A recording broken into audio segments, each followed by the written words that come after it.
মুখ্যমন্ত্ৰী হিচাপে দ্বিতীয়টো কাৰ্যকালৰ প্ৰথমটো কাৰ্যসূচী ডক্টৰ হিমন্ত বিশ্ব শৰ্মাৰ।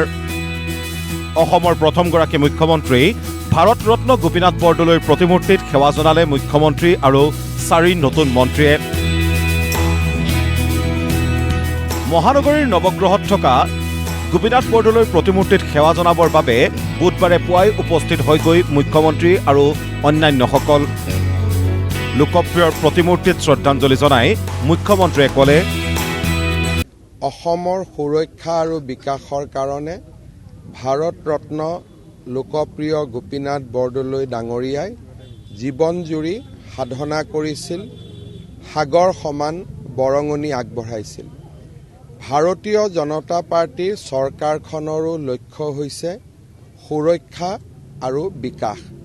আমাৰ চৰকাৰখনে আনুষ্ঠানিকভাৱে কাম কাজ আৰম্ভ কৰাৰ প্ৰাক মুহূৰ্তত আজি আমি সকলোৱে ভাৰত ৰত্ন লোকপ্ৰিয় গোপীনাথ বৰদলৈ ডাঙৰীয়াৰ সমাধিলৈ আহি তেখেতৰ প্ৰতি আমাৰ সশ্ৰদ্ধ প্ৰণিপাত আৰু শ্ৰদ্ধা আগবঢ়ালোঁ।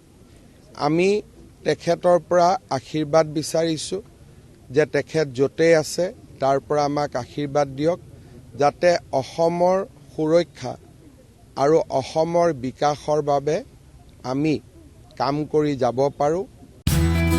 হিমন্ত বিশ্ব শৰ্মা 2.0 কামে কথা ক'ব। এই কাৰ্যকালত প্ৰতিটো নিৰ্বাচনী প্ৰতিশ্ৰুতি আখৰে আখৰে পালনৰ পণ ল'লে মুখ্যমন্ত্ৰীয়ে।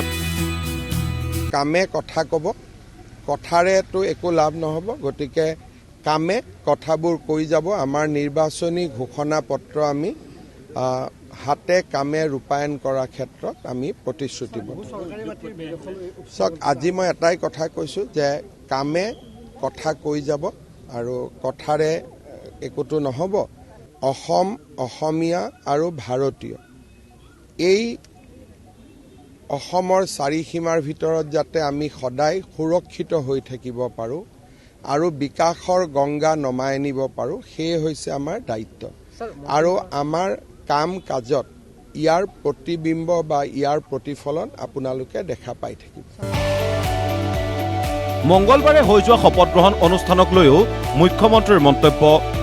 মুখ্যমন্ত্ৰীৰ মতে অভূতপূৰ্ব শপত গ্ৰহণ অনুষ্ঠানে দেশৰ প্ৰেক্ষাপটত আজিৰ অসম কিমান গুৰুত্বপূৰ্ণ সেয়াই প্ৰমাণ কৰিলে।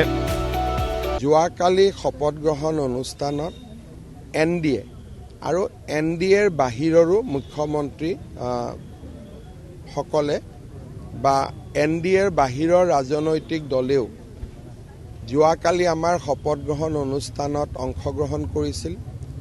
ভাৰতৰ উদ্যোগপতি আৰু অসমৰ আধ্যাত্মিক গুৰুসকল আৰু তাৰ লগতে আমেৰিকাৰ দৰে ৰাষ্ট্ৰদূত পৰ্যন্ত।